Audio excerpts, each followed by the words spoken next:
ରାଜା ମୁରାଣୀରେ ଦେଖିବାକୁ ପାଇବେ ଦର୍ଶକ ବନ୍ଧୁ। କୌଶल्या କହିବେ ରାନୀ ରାଜ ଖାଇଲା ତ? ରାନୀ କହିବେ ହଁ ମା, ପ୍ରଥମେ ସେ ମନା କରୁଥିଲେ, ଆଉ ମୁଁ ତାଙ୍କୁ ବୁଝାଇ ଖୁଆଇ ଦେଲି। କୌଶल्या କହିବେ ତମେ ଦୁଇଜଣ ଯାକ ପରସ୍ପରକୁ ବୁଝିପାରୁଛ, ଏଇଟା ହିଁ ହେଉଛି ତୁମର ଦୁଇଜଣଙ୍କର ପ୍ଲସ୍ ପଏଣ୍ଟ। ହଉ ରାନୀ, ଏବେ ତୁମେ ଯାଅ ଶୋଇପଡ଼ିବ। ଏପଟେ ରାଜ ତାଙ୍କ ରୁମ୍ରେ ଥିବେ ଆଉ କହିବେ କ'ଣ କରିବି, ମୋତେ ବହୁତ ଜୋରରେ ଭୋକ ହେଲାଣି। ରାନୀଙ୍କ କଥା ମାନିକି ଆଉ ଦିଇଟା ଖାଇ ଦେଇଥିଲେ ଭଲ ହେଇଥାନ୍ତା। ଏହି ସମୟରେ ରାନୀ କ୍ଷୀର ନେଇକି ଆସିବେ।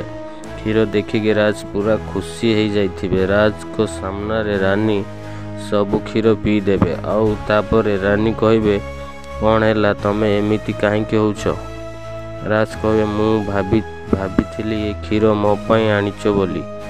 ରାନୀ କହିବେ ମୋତେ ତ ତମେ କ୍ଷୀର ଆଣିବା ପାଇଁ କହିନଥିଲ, ସେଥିପାଇଁ ମୁଁ ପିଇଦେଲି।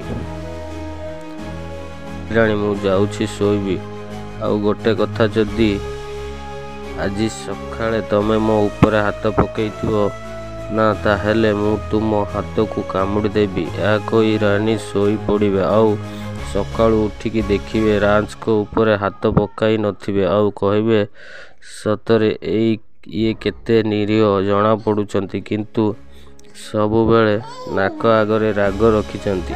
ଏହା କହି ରାନୀ ଉଠିଲା ବେଳକୁ ରାଜ ତାଙ୍କୁ ଟାଣି ନେବେ। ରାନୀ କହିବେ ଏବେ ମୁଁ କ'ଣ କରିବି? ମୁଁ ଭାବିଥିଲି ହାତ ପକାଇବେନି ବୋଲି, କିନ୍ତୁ ସିଏ ପକାଇଲେ। ଆଉ କହିବେ ରାଜ ହାତ କାଢ଼। ଏମିତି କହି ରାନୀ ରାଜଙ୍କ ହାତକୁ କାମୁଡ଼ି ଦେବେ। ତାପରେ ରାଜ ଉଠିପଡ଼ିବେ ଆଉ କହିବେ ତୁମ ମୁଣ୍ଡ ଖରାପ ହେଇଗଲାଣି ନା କ'ଣ?